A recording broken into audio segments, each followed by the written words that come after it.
ប្រជុំរឿងព្រេងខ្មែររឿងសិរីសួស្តីនិងអពមង្គលសម័យមួយសិរីសួស្តីនិងអពមង្គលជួបនិយាយគ្នាអពមង្គលសួរទៅសិរីសួស្តីថាលោកមានឫទ្ធិអំណាចដូចម្តេចខ្លះសិរីសួស្តីប្រាប់ទៅអពមង្គលថាឫទ្ធិអំណាចអញជាសិរីសួស្តីនេះឯងខ្លាំងពូកែណាស់សូម្បីតែមនុស្សខ្ញុំគេទោះគេស្អប់គេមិនមេត្តាតែអញទៅសន្ធិដ្ឋកាលណានឹងបណ្ដាលឲ្យគេស្នេហាទំនុកបំរុងដល់រាប់ដល់មានរាជសម្បត្តិឯសិរីសួស្តីសួរទៅអពមង្គលវិញថាឫទ្ធិអំណាចឯងដូចម្ដេចខ្លះដែរអពមង្គលឆ្លើយថាឫទ្ធិអំណាចខ្ញុំនេះបើខ្ញុំទៅសន្ធិដ្ឋនៅឈ្មោះណាបណ្ដាលឲ្យគេស្អប់ខឹងខូចខាតទ្រព្យសម្បត្តិពីអ្នកអន្តរាយសូម្បីតែបានរាជសម្បត្តិហើយក៏គង់ឆ្លោះធ្លោយធ្លាក់ខ្លួនទៅជាខ្ញុំគេបានអពមង្គលចង់ដឹងឫទ្ធិសិរីសួស្តីក៏ប្រាប់ថាខ្ញុំឃើញខ្ញុំសេដ្ឋីម្នាក់ឈ្មោះអាតុល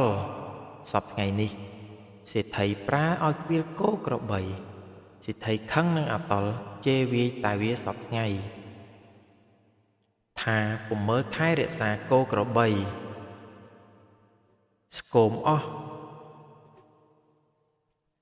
ខ្ញុំចង់ឲ្យលោកសិរីសួស្តី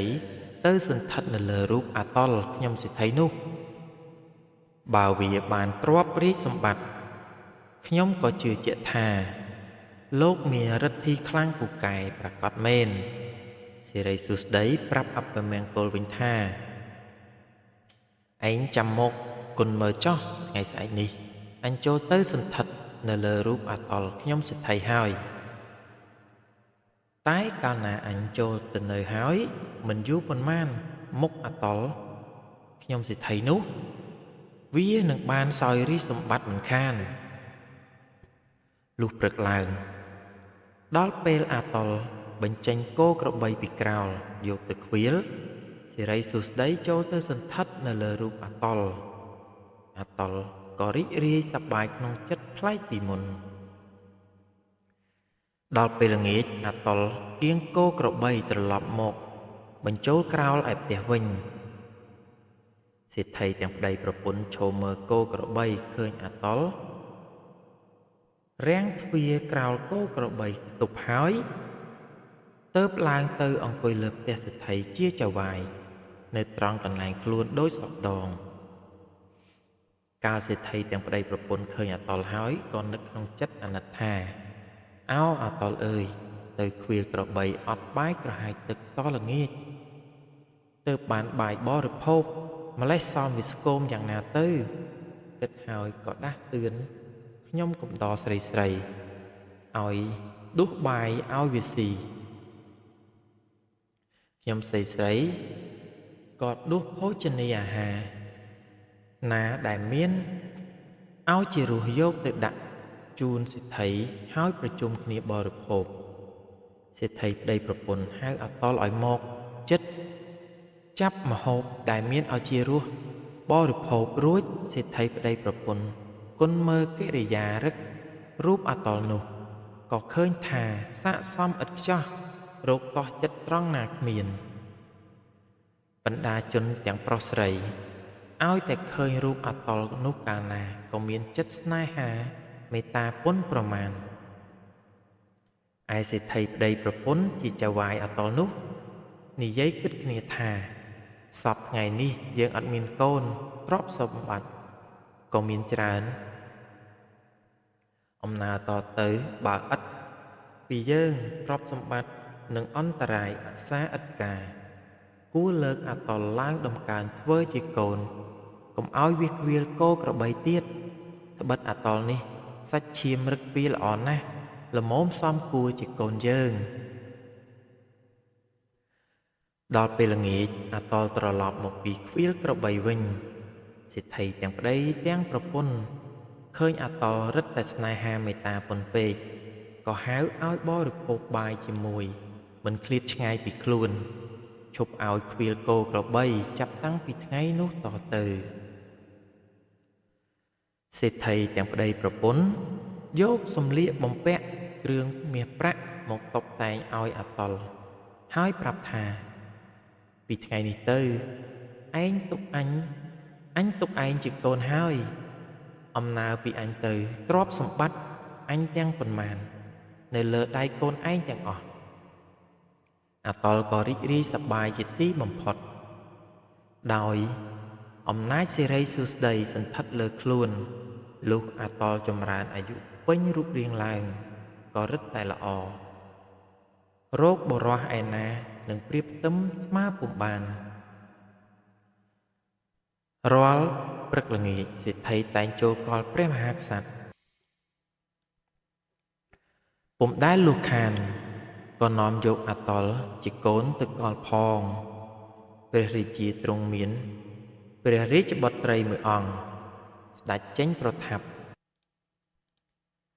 នៅក្រឡាប់ព្រះនៅឆ្ងល់ព្រះរាជបុត្រីក៏ដិតដោយក្រោយព្រះអង្គមកកាលនោះមហាសិទ្ធិនាំកូនចូលក្រាបបង្គំកលព្រះមហាក្សត្រទ្រង់ឆ្វៀងព្រះនេត្រឃើញសេដ្ឋីនិងកូនអង្គុយកលទន្ទឹមគ្នាទ្រង់ត្រាស់សួរថាកូនសេដ្ឋីឬសេដ្ឋីទូលថាកូនទូលព្រះបង្គំជាខ្ញុំស្ដេចទ្រង់សរសើរថាកូនសេដ្ឋីមានរូបមានរាងរឹកល្អណាស់ព្រះរាជបុត្រីក៏នឹកក្នុងព្រះទ័យថាកូនសេដ្ឋីនោះមានលំអនឹងរោគបរោះណាខ្ទឹមពុំបានធ្វើដូចម្ដេចនឹងបានជាស្វាមីអញដល់ពេលគួរស្ដេចនឹងព្រះរាជបុត្រីយាងចូលទៅក្នុងវិញសេដ្ឋីក្រាបថ្វាយបង្គំលានាំកូនត្រឡប់មកផ្ទះដល់ផ្ទះកូននិយាយនឹងសេដ្ឋីថាសូមលោកឪលោកម៉ែមេត្តាកូនទៅដណ្ដឹងព្រះរាជបុត្រីស្ដេចឲ្យខ្ញុំត្បិតកាលខ្ញុំចូលទៅកលជាមួយលោកឪពុកនោះខ្ញុំបាទឃើញច្បាស់ព្រះរាជបុត្រីនោះល្អណាស់បើមិនដណ្ដឹងឲ្យខ្ញុំទេខ្ញុំមុខជាស្លាប់មិនខានដោយស្នេហាកូនពេកលោកសេដ្ឋីប្តីប្រពន្ធក៏ប្រថុយខ្លួនរៀបតុមាសប្រាក់ដាក់គ្រឿងបណ្ដាការជាដង្វាយសុទ្ធតែពេជ្រនិងមាសពោពេញច្រើនតុលុះព្រឹកឡើងនាំដង្វាយនោះទៅរៀបចំក្នុងទីព្រះរាជវរងព្រះមហាក្សត្រស្ដេចចេញមកឲ្យនិមឺនធំតូចគាល់សេដ្ឋីទាំងប្តីប្រពន្ធក៏គាល់នៅចិត្តគ្រឿងបណ្ដាការដង្វាយនោះស្ដេចត្រាស់សួរថាសេដ្ឋីដង្វាយនេះប្លែកណាស់មានការអ្វីសេដ្ឋីប្តីប្រពន្ធក្រាបបង្គំទូលថាសូមព្រះរាជាដែលជះតម្កល់លើត្បូងសូមទ្រង់ជ្រាបក្រោមល្អងធូលីព្រះបាទសូមទ្រង់ប្រោះប្រទានព្រះរាជទានរាជបុត្រីផ្សំផ្គុំនឹងកូនទូលព្រះបង្គំជាខ្ញុំស្ដេចទ្រង់ជ្រាបទ្រង់ព្រះរាជអនុញ្ញាតទ្រង់ចាត់មុខក្រសួងឲ្យរៀបព្រះរាជពិធីស្រមោលសហោរាថ្វាយរឹកទ្រង់ផ្សំព្រះរាជបុត្រីនិងកូនសេដ្ឋីហើយផ្ទេរទាំងរាជសម្បត្តិឲ្យគ្រប់គ្រងផង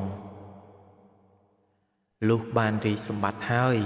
ស្ដេចតល់និងព្រះនាងដែលជាមហេសីក៏បានប្រកបសេចក្តីសុខឥតទុក្ខាមហាប្រសើររៀងទៅនិយាយពីរឿងអពមង្គលវិញកាលជួបនឹងសេរីក៏ថាលោកសេរីខ្ញុំជឿហើយឃើញថាលោកមានឫទ្ធីជួយស្ដេចតល់ឲ្យបានរាជសម្បត្តិមែនដូច្នេះលោកចាំមើលឫទ្ធីខ្ញុំវិញម្ដងសូមលោកលែងសន្ធិដ្ឋនៅលើរូបស្ដេចតល់ទៅសេរីសួស្ដីក៏ថយចេញពីរូបស្ដេចតល់អពមង្គលក៏ចូលទៅសន្ធិដ្ឋ លើរូបស្ដេចតល់វិញម្ដងឯស្ដេចតល់ចេះតែមួម៉ៅក្តៅក្រហាយព្រះនាងមហេសីស្រីបរិវារក៏ពុំសូវយកចិត្តទុកដាក់គោរពប្រណិពាត់បណ្ដាលឲ្យខឹងស្អប់ស្ដេចតល់អស់លោកចតុស្ដម្ភទាំងប៉ុន្មានក៏ពុំសូវចូលចិត្តគិតចង់ឲ្យតែព្រះរាជបិតាក្មេកយករាជសម្បត្តិទៅវិញចំណែកស្ដេចតល់ចេះតែក្តៅក្រហាយអន្ទះអន្ទែងចង់ទៅក្រសាលទីទំនាបមាត់បឹងព្រៃពេកក៏នាំព្រះនាងមហេសីស្រីបរិវារចេញទៅលុះទៅដល់ទីក៏ឲ្យព្រះពន្លាស្នាក់ក្រសានៅទីមាត់បឹងនោះ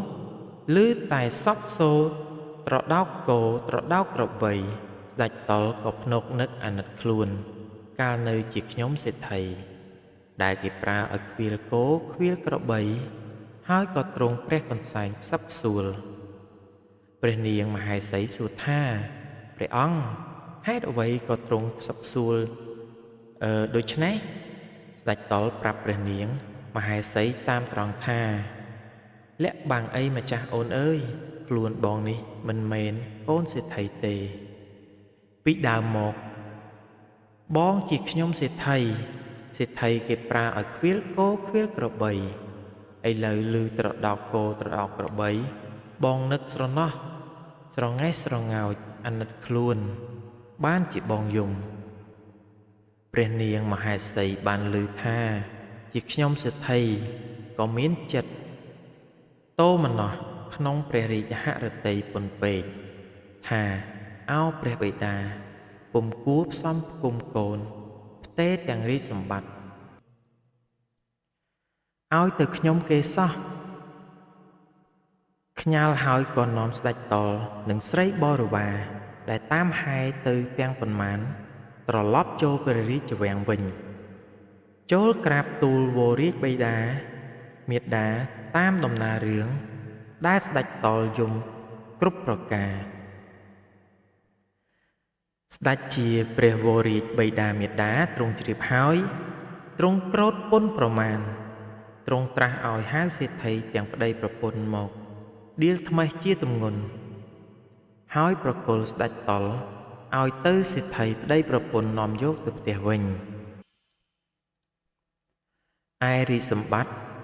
ស្ដេចទ្រង់គ្រប់គ្រងវិញសេដ្ឋីប្តីប្រពន្ធនាំអាតល់ទៅដល់ផ្ទះហើយជេរវាយថ្មេះតេះដៀលលេងរាប់អានជាកូនឲ្យអាតល់ខ្វៀលក្របីទុកជាខ្ញុំដូចដើមមាយាទថ្លៃឲ្យយកមាយាទថោកឲ្យវាចប្រជុំរឿងព្រេងខ្មែររឿងសិរីសួស្តីនិងអពមង្គលចប់តែប៉ុណ្ណេះសូមអរគុណ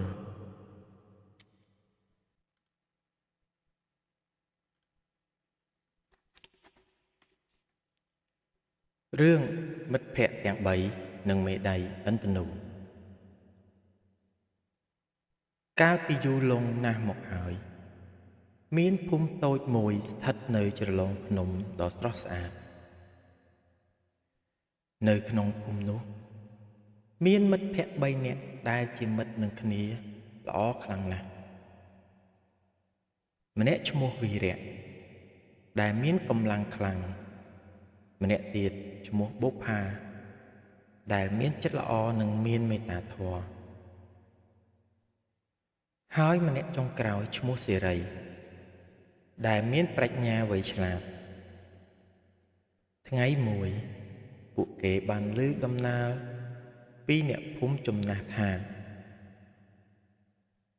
នៅលើកំពូលភ្នំដែលខ្ពស់ជាងគេបំផុតមានមេដាយឥន្ទនូមួយដែលអាចប្រែក្លាយអ្វីៗទៅជាសុភមង្គលបានពួកគេទាំង3នាក់ក៏បានបបួលគ្នាធ្វើដំណើរស្វែងរកមេដាយនោះ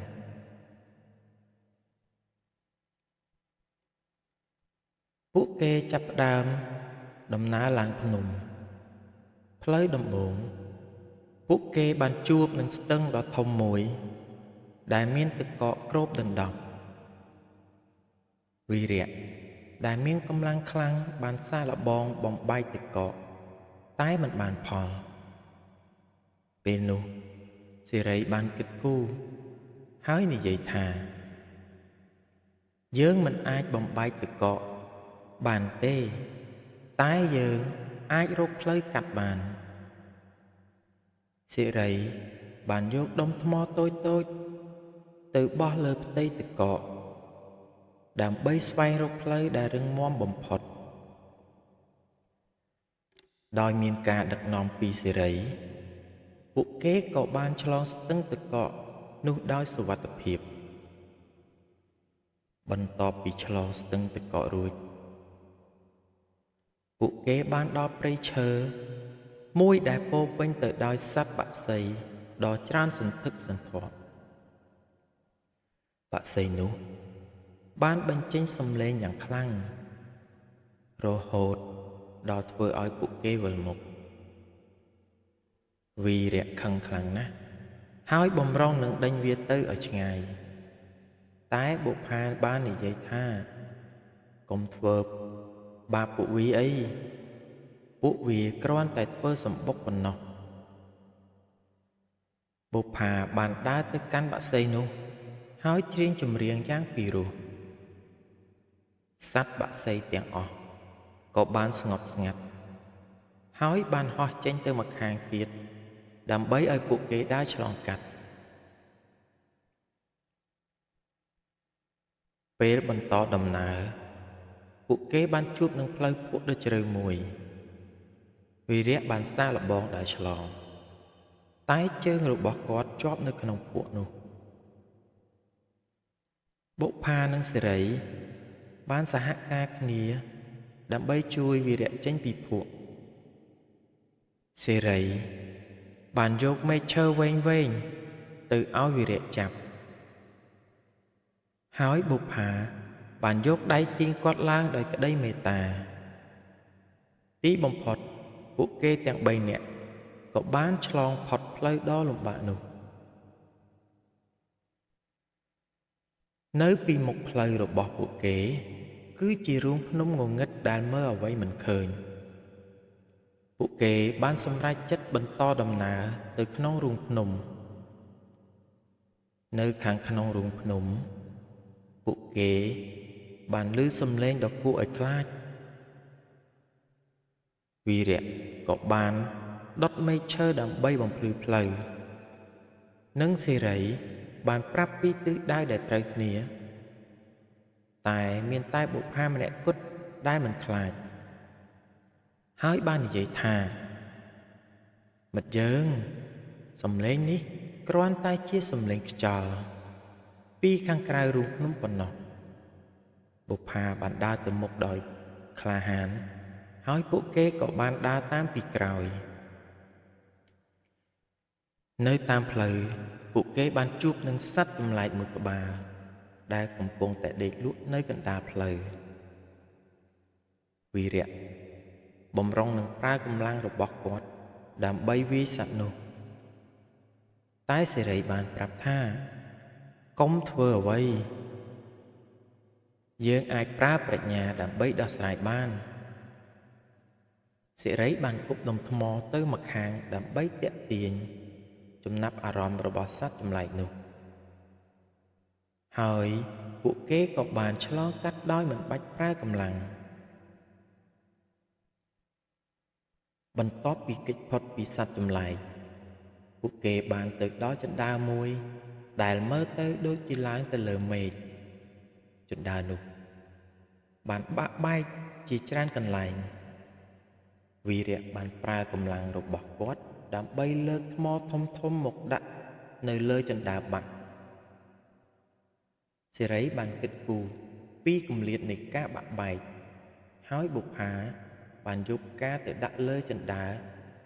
ដើម្បីឲ្យវារឹងមាំពួកគេបានសហការគ្នាធ្វើដើម្បីជួសជុលជណ្ដើរនោះរហូតដល់ចប់នៅទីបំផុតពួកគេបានទៅដល់កំពូលភ្នំពួកគេបានឃើញមេដាយឥន្ធនូមួយពិតមែនតែនៅក្បែរមេដាយនោះ មានស្ដេចចាស់ម្នាក់ដែលកំពុងអង្គុយចាំពួកគេស្ដេចនោះបានប្រាប់ពួកគេថាខ្ញុំបានរងចាំអ្នកមកដល់យូរហើយវីរៈបានសួរថាហេតុអ្វីលោកឪពុកឲ្យយើងឡើងមកដល់ទីនេះស្ដេចនោះបាននិយាយថាមេដៃនេះមិនមែនសម្រាប់អ្នកខ្លាំងឬអ្នកឆ្លាតទេតែមេដៃនេះសម្រាប់អ្នកដែលបង្ហាញពីទឹកចិត្តដ៏ល្អបំផុតស្ដេចនោះបានបន្តថាខ្ញុំបានឃើញអ្នកទាំងអស់គ្នាជួយគ្នាទៅវិញទៅមកហើយខ្ញុំបានឃើញការជួយសង្គ្រោះរបស់អ្នកចំពោះគ្នាទៅវិញទៅមកមេដៃនេះមានឥទ្ធិពលតែលើមនុស្សដែលមានចិត្តបរិសុទ្ធប៉ុណ្ណោះវីរៈបុប្ផានិងសិរីបានដឹងថាមិត្តរបស់គាត់ពួកគេគឺជាមេដៃដ៏មានតម្លៃបំផុតទៅហើយពួកគេបានងក់ក្បាលហើយសម្រេចចិត្តត្រឡប់ទៅភូមិវិញដោយមិនយកមេដៃនោះទេពួកគេត្រឡប់ទៅដល់ភូមិវិញពួកគេបានប្រាប់រឿងរ៉ាវរបស់ពួកគេដល់អ្នកភូមិទាំងអស់អ្នកភូមិបានឮហើយមានអារម្មណ៍រំភើបយ៉ាងខ្លាំងដោយសារតែការធ្វើដំណើររបស់ពួកគេភាពសាមគ្គីគ្នានិងការជួយគ្នាទៅវិញទៅមកក៏បានកើតមានឡើងនៅក្នុងភូមិវីរៈបុប្ផានិងសិរីបានដឹងថាសុភមង្គលពិតប្រាកដមិនមែនស្ថិតនៅលើមេដៃទេតែស្ថិតនៅលើទឹកចិត្តដ៏បរិសុទ្ធដែលស្រឡាញ់គ្នាទៅវិញទៅមក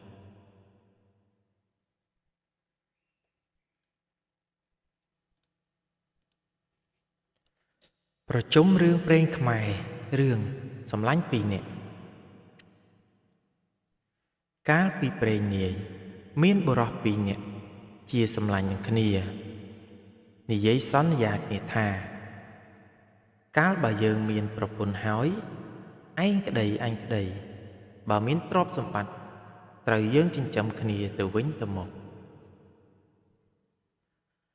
សន្យាគ្នាហើយយូរបន្តិចទៅសម្លាញ់មួយមានប្រពន្ធគ្រប់លក្ខ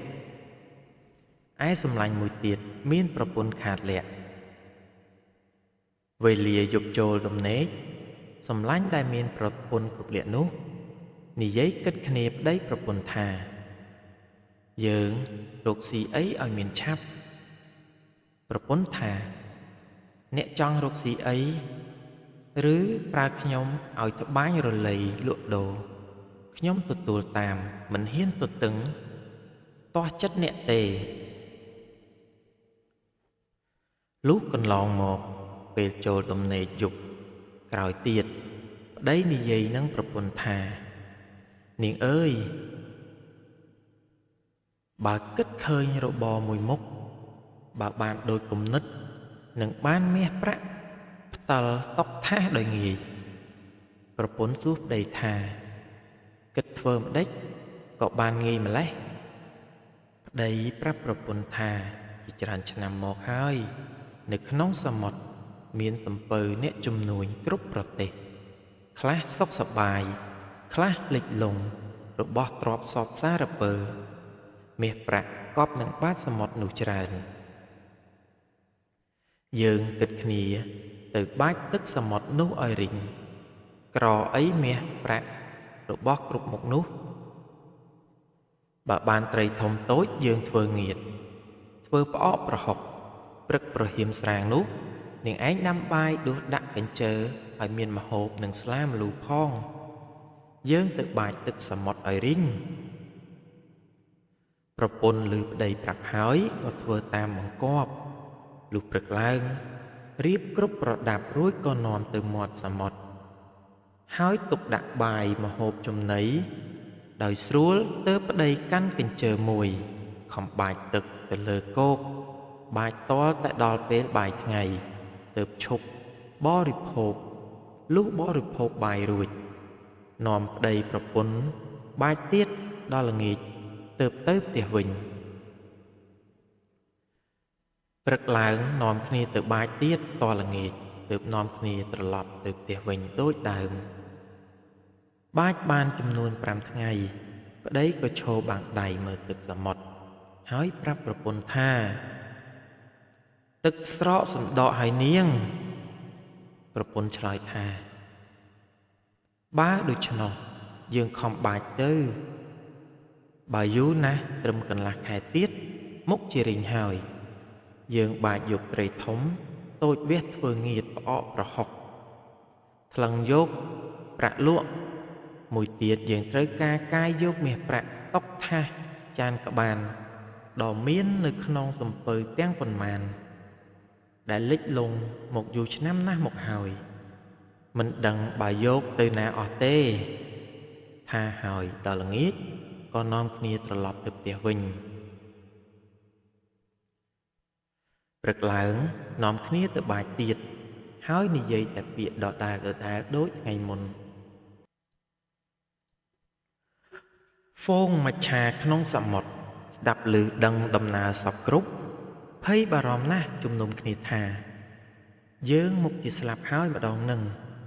គួរតែយើងនាំគ្នាទៅទូលស្ដេចត្រីរក្សាសមុទ្រទៅព្រោះជីវិតគិតហើយនាំគ្នាមុជហែលទៅដល់ស្ដេចត្រីទូលតាមដំណើរដែលបុរសប្តីប្រពន្ធមកបាចទឹកសមុទ្រនោះស្ដេចត្រីដឹងហើយបង្កប់ត្រីទាំងប៉ុន្មានដែលទទួលនោះថាឯងរាល់គ្នាពាំយកមាស5ក្រឡប្រាក់5ក្រឡនិងតុកថាសតើចានទៅឲ្យបុរសប្តីប្រពន្ធអង្វរគេឲ្យលេងបាចទឹកសមុទ្រនោះទៅត្រីទាំងនោះក៏យកវត្ថុគ្រប់ចំនួនតាមស្ដេចត្រីបង្គាប់រួចនាំគ្នាពាំហែលមកដល់បុរសប្តីប្រពន្ធអង្វរសូមឲ្យលេងបាចទឹកសមុទ្រត្រីទាំងអស់នោះក៏ហាមាត់ខ្ជាក់ក្រឡមាសប្រាក់តុកថាសផ្តិលចានឲ្យបុរសប្តីប្រពន្ធបុរសប្តីប្រពន្ធមានចិត្តសប្បាយពុនពេកក៏ឈប់លេងបាចទឹកពីថ្ងៃនោះតទៅរួចនាំប្តីប្រពន្ធរែកទូលជញ្ជូនទៅទុកផ្ទះតតែអស់បុរសប្តីក៏នាំទ្រព្យសម្បត្តិច្រើនថ្កើងរុងរឿងបានសេចក្តីសុខរៀងតទៅពរនាពីសម្លាញ់ដែលមានប្រពន្ធខាតលក្ខវិញគាត់ភ្នោកនឹករលឹកដល់សម្លាញ់ហើយនាំប្រពន្ធទៅលេងផ្ទះសម្លាញ់ដែលមានប្រពន្ធគ្រប់លក្ខលុះឡើងទៅដល់លើផ្ទះឃើញគេនៅរាប់អានយ៉ាងជិតស្និទ្ធដូចពីដើមគាត់គន់មើលរបស់ទ្រព្យប្រដាប់ប្រដាក្នុងផ្ទះគេហើយនឹកក្នុងចិត្តថាពីដើមសម្លាញ់គេមានទ្រព្យសម្បត្តិល្មមគួរសមទេឥឡូវនេះគេរករបស់អ្វីក៏មានទ្រព្យសម្បត្តិច្រើនម្ល៉េះគិតហើយត្អូញប្រាប់សម្លាញ់ដែលមានទ្រព្យសម្បត្តិថាសម្លាញ់អើយអញសពថ្ងៃនេះក្រលំបាកណាស់ចុះសម្លាញ់ឯងរកស៊ីចំនួនអ្វីក៏មានទ្រព្យសម្បត្តិច្រើនម្ល៉េះសម្លាញ់ដែលមានប្រពន្ធគ្រប់លក្ខថាសម្លាញ់អើយអញរកស៊ីបាចទឹកសមុទ្រតែ2អ្នកប្តីប្រពន្ធអញទេពេលព្រឹកទៀបភ្លឺប្រពន្ធអញដាំបាយគ្រប់ប្រដាប់ប្រដាលុះភ្លឺឡើងនាំគ្នាទៅបាចទឹកសមុទ្រល្ងាចត្រឡប់មកផ្ទះវិញស្ដេចត្រីភ័យបង្កប់ត្រីជាបរិវារឲ្យពាំមាសពាំប្រាក់និងរបស់គ្រប់មុខឲ្យអញឯសម្លាញ់មានប្រពន្ធខាតលក្ខដឹងហើយក៏លាសម្លាញ់ដែលមានប្រពន្ធគ្រប់លក្ខគេក៏ឲ្យប្រាក់យកទៅចិញ្ចឹមជីវិតលុះត្រឡប់ទៅផ្ទះវិញពេលចូលដំណេកបុរសនោះនិយាយនឹងប្រពន្ធថាព្រឹកនេះឯងដាំបាយពីយប់រៀបប្រដាប់ប្រដាឲ្យមានសពគ្រប់ភ្លឺឡើងយើងនឹងនាំគ្នាទៅបាចទឹកសមុទ្រឲ្យបានមាសបានប្រាក់របស់ទ្រព្យដូចសម្លាញ់យើងដែរ លុះឮឡើងច្បាស់មេខាត់លាក់ជាប្រពន្ធបានក្រោកបង្កាត់ភ្លើងចេះហើយបានបើកខាប់វល់អង្គសំពត់ម្ដងមួយទូកដៃយកអង្គទៅលាងកំពុកមួយទូកដៃទៀតច្រកអង្គទៅក្នុងឆ្នាំងកំពុកទៀតដល់ពុះជាត់បាយក៏កំពុកទៀតច្រកអង្គចំនួនល្មមឆ្អិនពេញឆ្នាំងបាយនៅតែកន្លះឆ្នាំងទាល់តែថ្ងៃណាហើយទើបដួសដាក់កញ្ជើហើយបណ្ដើប្តីប្រពន្ធទៅបាចទឹកសមុទ្របាចទាំងខឹងទាំងជាបាចចំនួន5ថ្ងៃអស់វងមច្ឆាតូចធំផ្អើលគិតភ័យនិយាយគ្នាថាបុរសប្តីប្រពន្ធពីណាមកបាចទឹកសមុទ្រទៀតហើយពួកត្រីក៏សម្លឹងទាំងវងចាំមើលចាំស្ដាប់ប្រពន្ធខាត់លាក់បោកល្អីដែលបាចទឹកនោះហើយថាបាចយូរថ្ងៃហើយមិនបានឃើញរបស់អ្វីអញមិនខ្ចីធ្វើទេអញលេងបាចហើយឆ្លោះប្តីប្រពន្ធជេរម្ដាយប្តីបញ្ចោលប្រពន្ធប្រកាច់ចម្បាប់គ្នាប្រទាញសម្ពុតគ្នាទៅវិញទៅមកទាល់តែអាក្រាតទាំងប្តីប្រពន្ធលិចគេលិចខ្មាស់នៅមាត់សមុទ្រហើយអ្នកទាំងពីរអ្នកនោះថាខ្ញុំគេក៏ខ្ញុំចោះលេងបាចហើយត្រីនោះឮថាលេងបាចក៏ត្រេកអរធូរចិត្តលេងសោកឲ្យមាសឲ្យប្រាក់របស់ទាំងពួង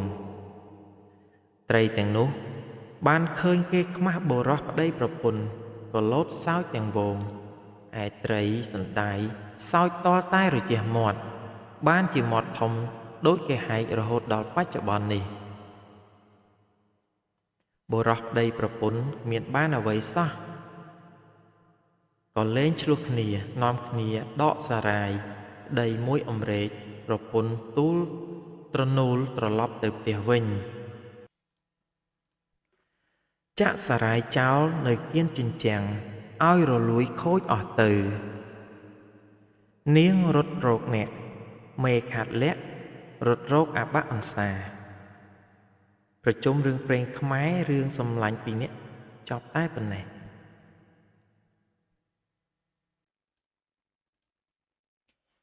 ប្រជុំរឿងព្រេងខ្មែរ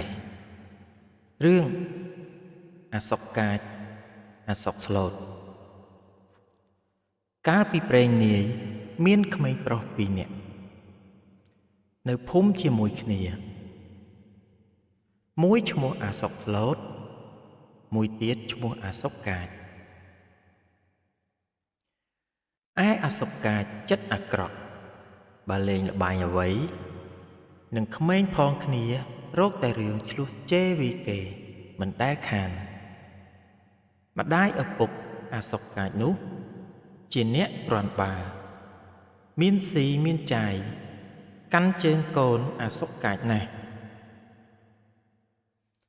បណ្ដាជនក្នុងភូមិនោះខឹងស្អប់អសុកកាចពន់ពេកឯអសុកស្លូតកំព្រីឥតមានមេត្តាបិតាមានតែជីដូនក៏ចាស់ជរាក្រលំបាកពេកក្រៃអសុកស្លូតនោះបើលេងល្បែងអ្វីនឹងក្មេងផងគ្នាក្នុងភូមិនោះ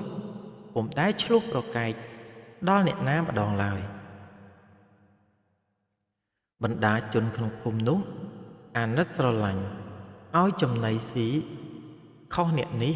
អ្នកនោះឲ្យមិនដែលសល់ខានម្ល៉េះហើយអាសុកកាចនោះច្រណែនទាំងមួម៉ៅក្តៅចិត្តរឹតតែកាចឡើងជេរវីកូនគេឥតកោតញញើតចាស់នឹងចាស់ឆ្លោះគ្នាព្រោះតែកាន់ជើងកូនរៀងខ្លួនលុះអសុកស្លូតនិងអសុកកាចចម្រើនអាយុធំឡើងអសុកកាចបបួលអសុកស្លូតថាបើយយើងចង់នាំគ្នាទៅកាប់ឫស្សីលុះរនៀបត្បិតផ្ទះអសុកស្លូតឯងបាក់ពុកអស់ហើយ អាសុកស្លូតថាអញគ្មានប្រដាប់កំបិតឲ្យមុតទេទាំងអង្ករត្រីសាច់ថ្នាំជក់ក៏គ្មានផងសពថ្ងៃរកបានព្រឹកខ្វះល្ងាចអាសុកកាចថាកុំបាច់យកម្ហូបចំណីថ្នាំជក់កំបិតគ្រប់ប្រដាប់ទៅឡើយធានាលើអញទាំងអស់ទៅឯងមានតែខ្លួនចោះហើយក៏បណ្ដាលគ្នាទៅដល់ផ្ទះអាសុកស្លូតហើយអាសុកស្លូតក៏និយាយប្រាប់ជីដូនថាបងសុកគេបបួលខ្ញុំទៅកាប់ឫស្សីលួសរនាបប្រដាប់ប្រដាអាហារភោជនៈនៅលើគេទាំងអស់ខ្ញុំមានតែខ្លួនទេជីដូនខត់ថាចៅកំទៅព្រៃឫស្សីនោះស្ងាត់ណាស់អាសុកថាមិនអីទេយាយផ្ទះយាយបាក់ពុកអស់ហើយបានរនាបមកគ្រាន់នឹងជួសជុលកុំឲ្យផុងយាយឯយាយតាមថាចៅទៅក៏ទៅចុះតែចៅមើលថែទាំងប្អូនផងណាអាសុកស្លូតអាសុកកាចវិចបាយសំណុំគ្រប់ប្រដាប់ប្រដាសម្រាប់កាប់ឫស្សីលុះរនាបចេញទាំងពីរនាក់ទៅដល់ក្នុងព្រៃរួចកាប់ឫស្សីបានហើយលុះរនាបអាសុកកាចនោះបានរនាបតិចឯអាសុកស្លូតបានរនាបច្រើនហើយឈប់សម្រាកស៊ីបាយទាំងពីរនាក់អង្គុយទល់មុខគ្នាអាសុកកាចគិតថាជីវិតឯងមុខជាស្លាប់នឹងដៃអញឥឡូវនេះហើយគិតហើយក៏ចាប់យកកំបិតបន្ទោះចាក់ចំភ្នែកអាសុកស្លូតដែលកំពុងស៊ីបាយអាសុកស្លូតស្រែកយំថាហេតុដូចម្ដេចក៏មកចាក់ខ្ញុំអាសុកកាចឆ្លើយថាឯងរករបររបស់ឯងហើយមកស៊ីបាយអញទាំងរនាបក៏បានច្រើនជាងអញអាសុកស្លូតឆ្លើយថាកាលបងឯងបបួលខ្ញុំមកកាប់ឫស្សីលួសរនាបខ្ញុំប្រកែកថាខ្ញុំគ្មានអ្វីទេបងឯងធានាថាបាយមហូបគ្រប់ប្រដាប់នៅលើបងឯងទាំងអស់បានជាខ្ញុំមកឥឡូវបងឯងចង់យករនាបទាំងអស់ក៏យកចុះកុំតែសម្លាប់ខ្ញុំអាសុកកាចឆ្លើយថាឯងនេះមករឹងណាស់ភាវនាធរឲ្យហើយទៅថាហើយអាសុកកាចក៏ចាប់កំបិតបន្ទោះចាក់ភ្នែកអាសុកស្លូតម្ខាងទៀតឈាមបាញ់ហូរស្រោចជោកមុខជោកដើមទ្រូងខ្វាក់ភ្នែកទាំងពីរឈឺចាប់ខ្លាំងណាស់ស្ដាយជីវិតខ្លួនណាគិតដល់ជីដូនចាស់ជរាកំព្រានៅផ្ទះតាឯងអាសុកកាចថាឯងទៅឲ្យត្រីវាស៊ីទៅថាហើយច្រានអាសុកស្លូតនៅជិតមាត់ស្ទឹងហើយធាក់ទម្លាក់ទៅក្នុងទឹកស្ទឹងកំពុងហូរដែលគិតថាអាសុកស្លូតមុខជាស្លាប់ហើយក៏ប្រមូលរនាបទាំងអស់ចងបាច់វិលមកផ្ទះដាក់រនាបហើយហួសទៅនិយាយថ្លែងកុហកជីដូនអាសុកស្លូតថាចៅយាយឯងខ្លាខំស្លាប់បាត់ទៅហើយឯយាយឮអាសុកកាចប្រាប់ថាខ្លាខំចៅស្លាប់ដូច្នេះក៏ទួញយំសោកបោកខ្លួនរៀបនឹងខ្សែជីវិតឯអាសុកកាចរីករាយសប្បាយចិត្តហើយក៏ដើរលេងជិតផ្ទះដូចធម្មតាដោយចិត្តក្លាហានរកតែរឿងឆ្លោះនឹងគេតពីនេះទៅដំណើរពីអាសុកស្លូតវិញគ្រាដែលអាសុកកាចចាក់ឆ្កៀលភ្នែកទាំងសងខាងហើយវាធាក់ទម្លាក់ទឹកស្ទឹងកំពុងហូរនោះអាសុកស្លូតក៏ហែលបណ្ដាច់ខ្លួនតាមខ្សែទឹកហូរទៅក៏ភាវនាធររកពុទ្ធោពុំដាច់ពីមាត់គ្រានោះអ្នកតាមួយមានមហិទ្ធិឫទ្ធិខ្លាំងពូកែដែលមានអាស្រមនៅក្នុងព្រៃរំលងជិតមាត់ស្ទឹងនោះលោកតាមានក្រពើធំមួយដេកនៅក្រោមអាស្រមអាចតំណែងប្រែក្រឡាជាមនុស្សបាន ដល់ពេលឃ្លានអាហារក្រពើនោះក៏វាចុះមកក្នុងស្ទឹងស្វែងរកអាហារវាហែលបញ្ច្រាស់ទឹកហូរហែលទៅប្រទះនឹងអាសុកស្លូតដែលកំពុងហែលបណ្ដែតខ្លួនតាមខ្សែទឹកក្រពើលន់មាត់ថាហីយ៉ាលៀបធំណាស់តើនេះអញមករកអាហារថ្ងៃនេះប្រទះបានមនុស្សស៊ីហើយប្រឹងស្ទុះហែលទៅចិត្តឮមាត់ថាពុទ្ធោក៏សង្ស័យក្នុងចិត្តមើលទៅភ្នែកទាំងពីរឃើញធ្លុះរកប្រស័យគ្មានក្រពើក៏គិតថាគួរអញយកទៅថ្វាយលោកតាអញកុំស៊ីមនុស្សនេះអីហើយក៏មុជពាក្យអាសុកស្លូតឲ្យនៅលើពីខ្នងវាហែលត្រឡប់មកដល់អាស្រមវិញហើយតំណែងខ្លួនប្រែក្រឡាជាមនុស្សដឹកដៃនាំអាសុកស្លូតទៅថ្វាយអ្នកតាសួរអាសុកស្លូតនោះក៏ថ្វាយបង្គំរៀបរាប់សាច់រឿងតាមដំណើរគ្រប់ប្រការអ្នកតាស្ដាប់សពគ្រប់ហើយមានចិត្តអាណិតអាសុកស្លូតគុណពេកលោកថាអោអាសុកកាចអើយចិត្តអីក៏អាក្រក់យ៉ាងនេះណាស់ហើយចៅសុកស្លូតឯងកំភៃសឹមតាជួយសង្គ្រោះឲ្យចៅរស់មានជីវិតភ្នែកក៏ឲ្យភ្លឺដូចដើមបានជួបនឹងជីដូនឯផ្ទះវិញថាហើយក៏ផ្សំថ្នាំដាក់ភ្នែកសូត្រទឹកមុនផ្លុំភ្នែកឲ្យចៅសុកស្លូតនោះក៏បានភ្លឺភ្នែកដូចដើមទើបអ្នកតាក្តាប់ដេកសាច់មួយដៃសែកមុនផ្លុំដីសាច់ដាក់ដៃឲ្យចៅសុករួចផ្ដាំថា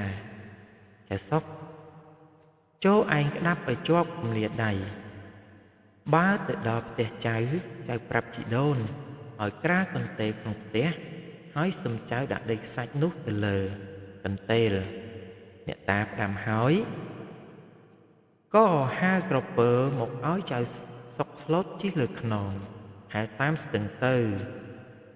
បានទៅដល់កន្លែងដែលអាសុកកាចធាក់ទម្លាក់ក្នុងទឹកនោះចៅសុកស្លូតក៏ឃើញព្រៃឫស្សីដែលកាប់រលួសរនាបក៏ចាំជាក់ក្រពើដាក់ចៅសុកឲ្យឡើងលើគោកចៅសុកក៏លាក្រពើដើរដរាបទៅដល់ផ្ទះវិញហើយចូលទៅយំសំពះជីដូនឃើញចៅហើយស្ទុះមកយំខ្សឹកខ្សួលនិយាយប្រាប់ចៅថាគេប្រាប់យាយថាខ្លាខំចៅស្លាប់បាត់ទៅហើយម្ចាស់ជីវិតអើយជីដូនយំសោកបោកខ្លួនអាសូរចៅរៀបនឹងខ្សែជីវិតទៅតាមចៅមិនស្លាប់ជីដូនអរណាស់រោគអ្វីមកព្រៀបផ្ទឹមពុំបានឯចៅសុកនិយាយប្រាប់ជីដូនតាំងពីទៅកាប់ឫស្សីលួសរនាបត្រូវអាសុកកាចវិចាក់ភ្នែកធាក់ទម្លាក់ទឹកហើយបានក្រពើនាំទៅថ្វាយអ្នកតាលុះរៀបរាប់រឿងប្រាប់ជីដូនគ្រប់ប្រការជីដូនរឹតតែអាណិតចៅពុនពេកហើយក៏ប្រាប់ជីដូនថាយាយក្រាលកន្ទេលក្នុងផ្ទះទៅជីដូនក្រាលតាមពាក្យចៅសុកស្លូតក៏លាដៃដាក់សាច់លើកន្ទេលកើតជាប្រាក់គោក្នុងផ្ទះអរណាស់តែពីរអ្នកជីដូននិងចៅបានចាត់ចែងទិញសម្លៀកបំពាក់គ្រប់ប្រដាប់ប្រដាប្រើប្រាស់សង់ផ្ទះថ្មីដើម្បីមានដាច់គេក្នុងភូមិនោះឯអាសុកកាចឃើញអាសុកស្លូតក៏នឹកឆ្ងល់ក្នុងចិត្តថាអញចាក់ភ្នែកវាទាំងពីរហើយធាក់ទម្លាក់ទឹកស្មានថាវាស្លាប់ឥឡូវវានៅរស់វិញភ្នែកក៏ភ្លឺដូចដើមមានទាំងសម្បត្តិសម្បូរប្រើប្រាស់មានខ្វះអ្វីប្លែកអំពីដើមលុះដល់វេលាស្ងាត់មួយវាបានជួបនឹងអាសុកស្លូតក៏សួរថាកាលឯងនឹងអញទៅកាប់ឫស្សីលួសរនាបនោះ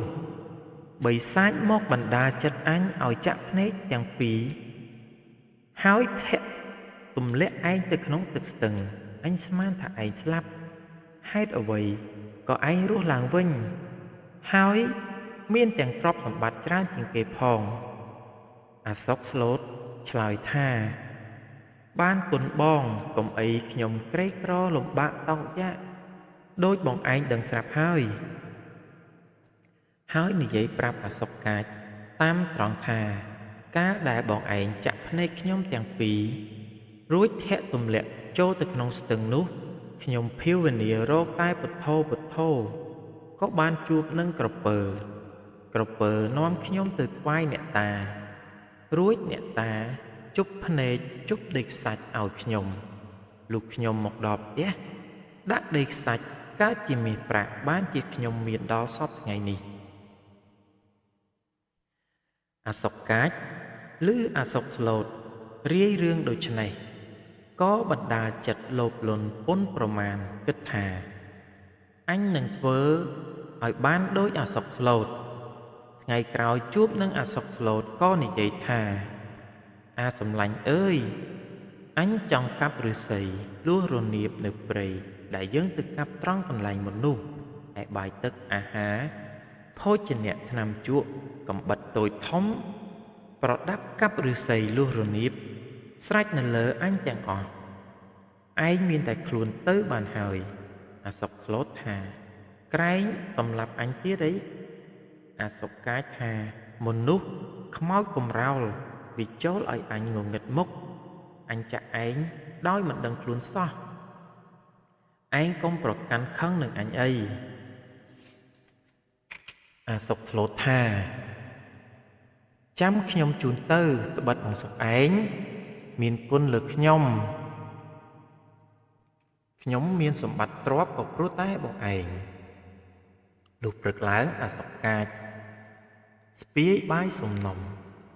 មានគ្រប់ប្រដាប់ដូចមុនហើយបណ្ដាលគ្នាដល់ព្រៃឫស្សីលុះកាប់បាន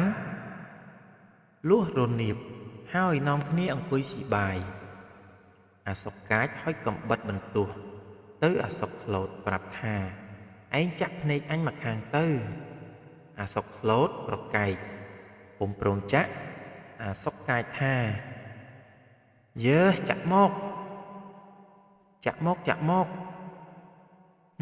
មកដេចមិនអាណិតគ្នាផងសោះអាសុកស្លូតក៏ចាក់ឆ្កៀលដូចជាឆ្កៀលក្រសាំងឲ្យខ្វាក់ភ្នែកមកខាងទៅឯ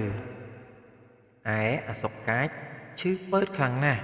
តែចិត្តចង់ប្រញាប់ឲ្យបានប្រាក់ដូចអាសុកស្លូតក៏ឲ្យអាសុកស្លូតចាក់ភ្នែកមកខាងទៀតហើយបង្គាប់ឲ្យអាសុកស្លូតច្រានវាទៅក្នុងទឹកស្ទឹងនោះទាំងបង្គាប់ឲ្យធាក់ផងអាសុកស្លូតក៏ធាក់ទម្លាក់ក្នុងទឹកស្ទឹងអាសុកកាចសួរថាកាលដែលអញចាក់ឯងនោះឯងធ្វើមិនដេចខ្លះអាសុកស្លូតថាអញរកតែពុទ្ធោជាប់នៅនឹងមាត់អាសុកកាចប្រឹងស្រែករកតែពុទ្ធោមិនឈប់ឮរំពងព្រៃមាត់ស្ទឹងទន្ទឹមរកក្រពើក៏ពុំជួបណាមួយវាឈឺចាប់ហែលបណ្ដែតខ្លួនយូរបន្តិចទៅអស់កម្លាំងជ្លក់ទឹកស្លាប់ទៅហើមរលេះរលួយត្រីស៊ីនៅតែលលាក្បាលខ្មោចអាសុកកាយក៏អណ្ដែតតាមខ្សែទឹកគេឮតែពុទ្ធោដរាបដល់កំពង់ទឹកមហាសិទ្ធិវេលានោះកូនក្រមុំមហាសិទ្ធិនាំខ្ញុំប្រុសស្រីចុះទៅងូតទឹកកំពង់តែកញ្ជ្រោកទឹកលេងសប្បាយស្រាប់តែឃើញលលាក្បាលអាសុកកាចនោះបណ្ដែតមកចិត្តលោមស្រែកថាពុទ្ធោកូនក្រមុំមហាសិទ្ធិឈប់លេងទាំងអស់គ្នានឹកសង្ស័យក៏ប្រើខ្ញុំប្រុសម្នាក់ឲ្យទៅស្រង់យកលលាក្បាលខ្មោចនោះមកដាក់លើគោកនៅមាត់កំពង់នោះលលាក្បាលខ្មោចនោះវាមិនបាត់ស្ងាត់សោះចេះតែលងគេរកតែពុទ្ធោកូនក្រមុំមហាសិទ្ធិក៏នាំខ្ញុំប្រុសស្រីឡើងពីងូតទឹកមកប្រើឲ្យខ្ញុំប្រុសកាន់យកលលាក្បាលអាសុកកាចនោះមកផ្ទះហើយនាងជំរាបមហាសិទ្ធិជាឪពុកនាងថាលោកឪពុកខ្ញុំរើសបាន លលាក្បាលខ្មោចមួយអណ្ដែតទឹកនៅកំពង់យើងវាលងស្រែករកពធោសេដ្ឋីជាមេដាបិតាស្ដាប់ហើយក៏ស្ទុះមកមើលឃើញក្បាលខ្មោចនោះកំពុងស្រែករកពធោមែនអស្ចារ្យណាស់ក៏ឲ្យលាងដោះខាត់ដាក់លើតោកលលាក្បាលនោះក៏នៅតែស្រែករកពធោជានិច្ចមានឈប់ព្រឹកសេដ្ឋីនោះតែងតែទៅកល់ព្រះមហាក្សត្រនៅទីចុងព្រះរាជរោងរបស់ព្រះមហាក្សត្រជួបជុំអស់មន្ត្រីចាក់ទុស្ដំរាល់ពេលពុំដែលខានសេដ្ឋីជំរាបអស់លោកថាខ្ញុំបានលលាក្បាលខ្មោចមួយចេះស្រែករកពធោជានិច្ចអស់លោកចាក់ទុស្ដំស្ដាប់ហើយឆ្លើយថាសេដ្ឋីក៏ហក់ទេមិនដែលមានលលាក្បាលណាចេះស្រែករកពធនោះទេយើងមិនជឿឡើយសេដ្ឋីថាពិតប្រាកដណាស់បើអស់លោកមិនជឿខ្ញុំហ៊ានភ្នល់ដោយមាស100ដំឡឹងអស់លោកចាក់ទុស្ដំទាំង4ថាយើងហ៊ានភ្នល់ហើយធ្វើសម្បត្តិចុះកិច្ចសន្យាផងសេដ្ឋីទៅដល់ផ្ទះលើកលលាក្បាលខ្មោចស្រែករកពុទ្ធោកោកនឹងថាអស់លោកមុខជាចាញ់អញហើយសេដ្ឋីនោះយកមាស100ដំឡឹងឲ្យកូនក្មួយកាន់តោកដែលដាក់លលាក្បាលខ្មោចនោះយ៉ាងរហ័សទៅលុះចូលទៅដល់ទ្វារកំផែងខាងក្រៅលលាក្បាលខ្មោចបាត់សំឡេងឈឹងពុំឮស្រែករកពុទ្ធោសោះកាលចូលដល់ចុងព្រះរាជរោងដាក់លលាក្បាលខ្មោចចំពោះមុខអស់លោកចាក់ទុស្ដំទាំង4នោះហើយសេដ្ឋីបង្កប់ថាចាំអីទៀតក៏មិនស្រែករកពធោទៅលលាក្បាលខ្មោចបាត់សូនឈឹងមិនលឺរកពធោសោះមហាសេដ្ឋីចាញ់ក៏ជូនមាស100ដំឡឹងទៅអស់លោកឯអស់លោកចំអកថាសេដ្ឋីយកក្បាលខ្មោចមកវារកពុទ្ធោថ្លង់យើងរាល់គ្នាហើយទះដៃសោចលាន់នៅទីព្រះរាជរោងសេដ្ឋីខឹងនឹងក្បាលខ្មោចណាស់លាអស់លោកចេញមកក្រៅដល់កំពែងស្រាប់តែលលាក្បាលខ្មោចស្រែកថាពុទ្ធោសេដ្ឋីរឹតតែខឹងខ្លាំងដល់ផ្ទះប្រើបាវព្រាវឲ្យយកពូថៅនាំយកលលាខ្មោចទៅសំពងចោលឯកំពង់ទឹកបាវព្រាវយកទៅដល់សំពងឲ្យល្អិតត្រឡប់ជាបោះរលាខ្មោចទាំងមូលចោលទៅក្នុងទឹកឯលលាក្បាលខ្មោចអាសុកកាចនោះអណ្ដែតតាមទឹកស្ទឹងហូររសាត់ទៅក្រោមវាលងរកតែពធោរៀងទៅដល់កំពង់វត្តវេលានោះលោកសង្ឃនិមន្តទៅស្រង់ទឹកបានឃើញលលាខ្មោចលងរកពធោលោកក៏ស្រង់យកទៅកត់និមន្តលោកសង្ឃផងគ្នាបន្សល់កុសលរួចដុតក្បាលខ្មោចនោះចោលហើយលោកពិចារណាថាគួរយកកំទេចឆ្អឹងនោះលាយនឹងម្រ័ក្សណ៍ខ្មុកសសរព្រះវិហារបញ្ជូនផលឲ្យបានដល់អ្នកដែលស្លាប់ហើយលោកក៏យកខ្មុកលាបតាមសពព្រះទ័យលោកទៅសល់បន្តិចបន្តួចយកទៅលាបរទេះលោកកាលដែលម្រ័ក្សណ៍ខ្មុករទេះនោះស្ងួតហើយលោកភ្នោកប្រតិចង់ទឹមរទេះបទៅសួរញាតិញោមលោកក៏ឲ្យសិស្សដឹកគោមកទឹមរទេះឡើងគង់បចេញពីកត់ទៅវេលាស្ងាត់ពីមនុស្សរទេះនោះលាន់ផ្លូវហើយឮដុំសង្កៀតគ្នាដូចរទេះធម្មតាតែដល់ជួបនឹងឧបាសកឧបាសិការទេះនោះលាន់ឮដូចលោកជេរបញ្ចោគេថាមេចៅញឹកញាប់ឧបាសកឧបាសិកាឮខឹងនឹងលោកព្រោះថាលោកជេរបញ្ចោប្រពន្ធកូនគេក៏ដៀលថ្មេះជាពាក្យទម្ងន់ លោកប្រកែកដូចម្ដេចក៏ពុំស្ដាប់រឹតតែប្រមាថលោកឥតកោតញញើតលោកបរហួសទៅទៀតជួបនឹងនាមឿនគេកំពុងដើរមានគ្នាច្រើនឯរទេះលាន់ឮទៀតដូចជាលោកជេរម្ដាយនាមឿនទាំងនោះថាចោលម្ដាយនាមឿនចោលម្ដាយនាមឿននាមឿនខឹងនឹងលោកក៏នាំគ្នាដេញវីលោកភ័យវាយគោបំបោររួចទៅលោកនេះគិតថា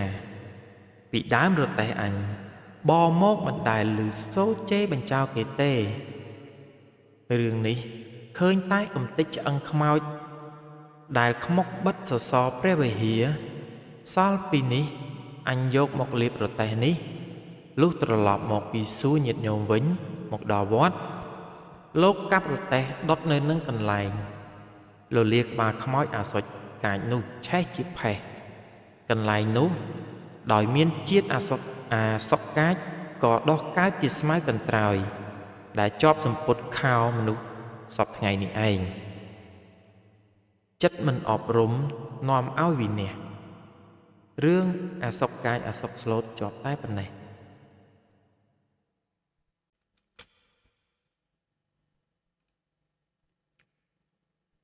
រឿងក្មេងប្រុសទាំងពីរនិងត្បូងពេជ្រតារា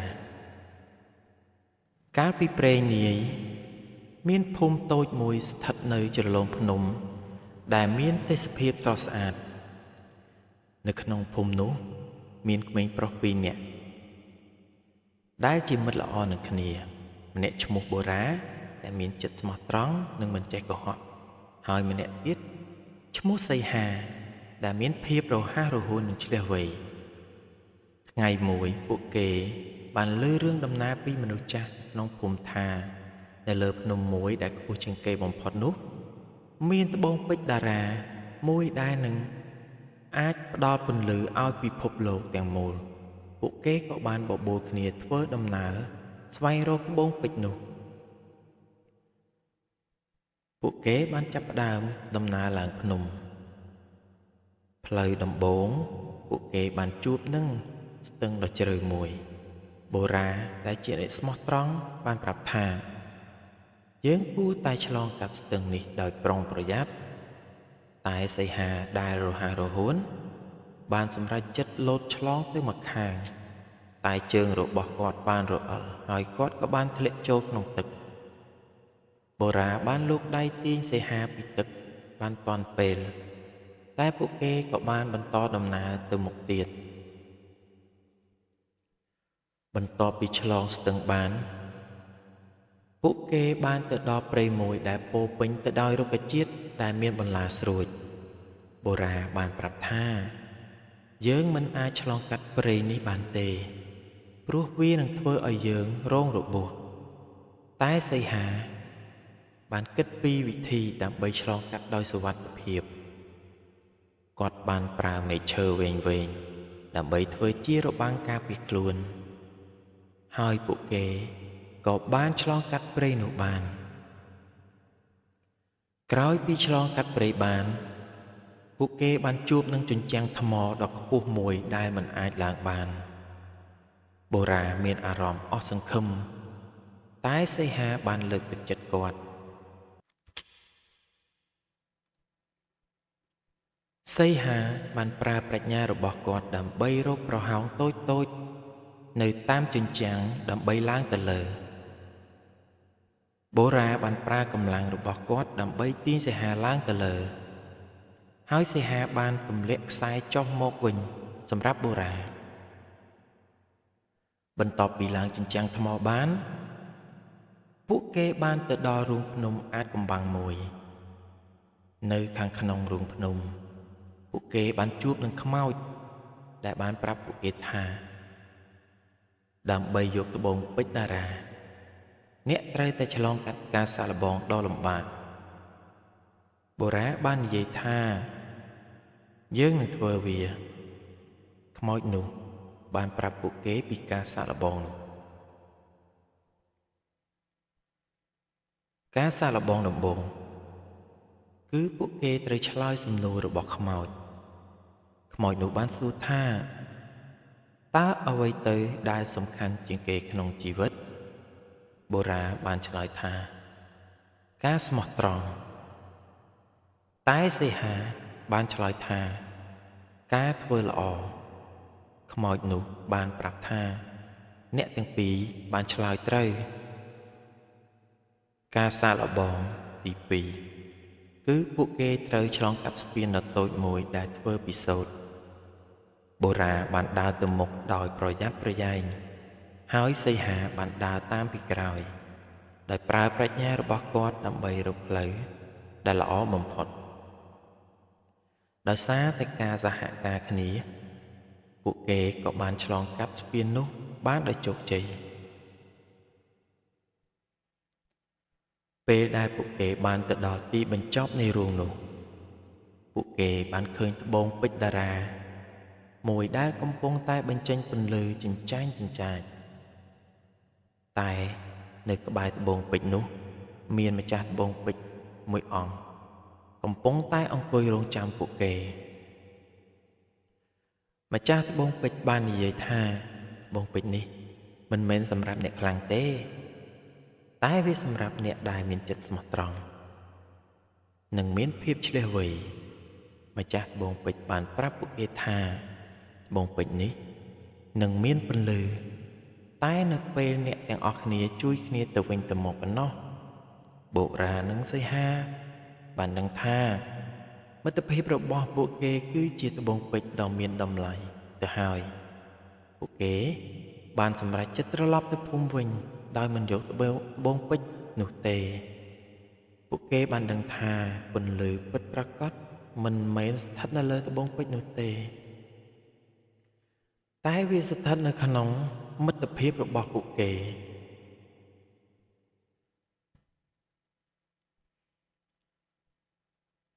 ពេលពួកគេត្រឡប់ទៅភូមិវិញពួកគេបានប្រាប់រឿងរ៉ាវរបស់ពួកគេទៅដល់អ្នកភូមិទាំងអស់ដោយសារតែរឿងរ៉ាវរបស់ពួកគេភាពសាមគ្គីនិងការជួយគ្នាទៅវិញទៅមកក៏បានកើតមានឡើងនៅក្នុងភូមិបុរាណនិងសីហាបានដឹងថាសុភមង្គលពិតប្រាកដមិនមែនស្ថិតនៅលើត្បូងពេជ្រទេគឺវាស្ថិតទៅលើចិត្តស្រឡាញ់គ្នា